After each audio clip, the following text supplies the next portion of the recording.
बच्चों, आज मैं आपको सुनाऊंगी एक और नई कहानी जिसका नाम है गुस्सैल महाराज। बहुत समय पहले विक्रमगढ़ नाम का एक राज्य था। उस राज्य का राजा विक्रमादित्य बहुत गुस्सैल था। वो छोटी छोटी बातों पर बहुत गुस्सा हो जाता था। कभी कभी तो वो गुस्से में बेकाबू होकर ऐसे फैसले ले लेता था जिसका फल राज्य के लोगों को भुगतना पड़ता था। एक दिन वो अपने खास मंत्री सुजान सिंह के साथ नदी के पास सैर कर रहा था।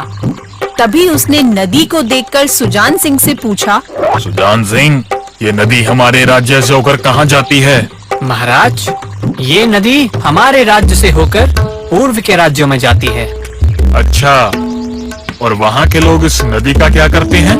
महाराज, वहाँ के लोग भी हमारी तरह इस नदी के पानी का इस्तेमाल करते हैं। ये सुनकर राजा बहुत गुस्सा हो गया और बोला, ये कैसे हो सकता है?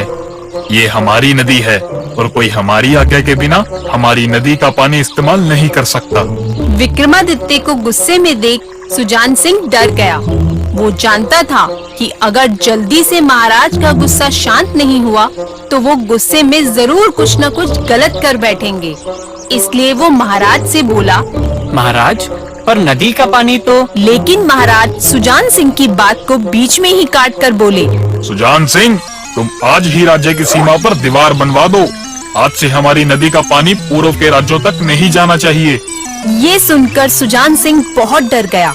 वो जानता था कि इससे जरूर कोई न कोई अनहोनी होगी, पर महाराज के गुस्से के आगे वो कुछ नहीं बोल पाया और कुछ कारीगरों को बुलाकर उसने राज्य की सीमा पर एक मजबूत दीवार बनवा दी। दीवार देखकर महाराज बहुत खुश हुए, लेकिन जल्दी ही उनके गुस्से का फल राज्य के लोगों को भुगतना पड़ा। नदी के आगे दीवार बनने से नदी का सारा पानी लोगों के खेतों में घुस गया और उनकी सारी फसल बर्बाद हो गई। इससे दुखी होकर कुछ लोग सुजान सिंह के पास गए और बोले, सुजान सिंह जी, नदी के पानी ने हमारी फसलें खराब कर दी हैं और अब पानी हमारे घरों में घुस आया है। अगर ऐसा ही चलता रहा तो हम पानी में डूब जाएंगे। कृपया आप कुछ कीजिए। सुजान सिंह उन सभी की परेशानी को समझते हुए बोला, आप सभी चिंता ना करें, मैं इस परेशानी का हल निकालता हूँ।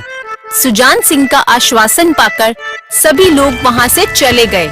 उनके जाने के बाद सुजान सिंह सोचने लगा, महाराज बहुत गुस्से वाले हैं।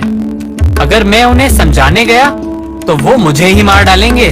तभी अचानक उसे एक तरकीब सूझी। वो अपने घर जाकर आराम से सो गया। फिर जैसे ही आधी रात हुई, वो जागा और महल में रहने वाले राम सेवक के पास गया। राम सेवक रोज सुबह सूरज निकलने पर एक बड़ा घंटा जोर से बजाता था, जिससे महाराज और सभी लोगों को पता चलता था कि भोर हो गई है और उठने का समय हो गया है। सुजान सिंह ने राम सेवक से कहा, राम सेवक, सुबह हो गई है, घंटा बजा दो। ये सुनकर राम सेवक बोला, मंत्री जी, अभी तो आधी रात ही हुई है। महाराज को पता चला तो वो मुझे मार डालेंगे। तुम उसकी चिंता मत करो, तुम्हें कुछ नहीं होगा। सुजान सिंह के ऐसा कहने पर राम सेवक मान गया और उसने जोर से घंटा बजा दिया। घंटा बजते ही सभी लोग जाग गए। महाराज भी जागकर अपने महल से बाहर आए। बाहर आकर उन्होंने देखा कि चारों तरफ अंधेरा था। सूरज का कहीं अता पता नहीं था। ये देखकर वो गुस्सा होकर राम सेवक से बोले, राम सेवक, तुम्हें दिखना बंद हो गया है क्या? दिखता नहीं, अभी आधी रात है। ये सुनकर राम सेवक डर के मारे कांपने लगा। महाराज, मैंने ये सब। तभी सुजान सिंह बीच में बोल पड़ा, महाराज, इसमें राम सेवक की कोई गलती नहीं है। राम सेवक ने तो रोज के समय पर ही घंटा बजाया है।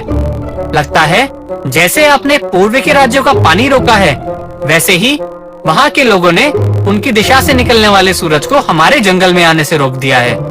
इसलिए अब हमें चांद की रोशनी में ही रहना पड़ेगा। ये सुनकर महाराज और भी ज्यादा गुस्सा हो गए और बोले, पूर्व के राज्यों ने ऐसा करने की हिम्मत कैसे की? सुजान सिंह, तैयार करो सेना को, हम आज ही पूर्व के राज्यों पर हमला करेंगे। पर महाराज, इतने अंधेरे में हम तैयारी कैसे करेंगे? और बिना तैयारी लड़ने गए तो हमारी हार पक्की है। तो तुम क्या चाहते हो, हम बिना सूरज के रहें? हम ऐसे अंधेरे में नहीं रह सकते। फिर तो महाराज इसका एक ही उपाय है। कैसा उपाय? अगर आप पूर्व के राज्यों के लिए पानी छोड़ दें, तो पूर्व के राज्य भी हमारे लिए सूरज को छोड़ देंगे। नहीं, हम अपना पानी किसी को नहीं देंगे। इस पर सुजान सिंह बहुत चालाकी से बोला।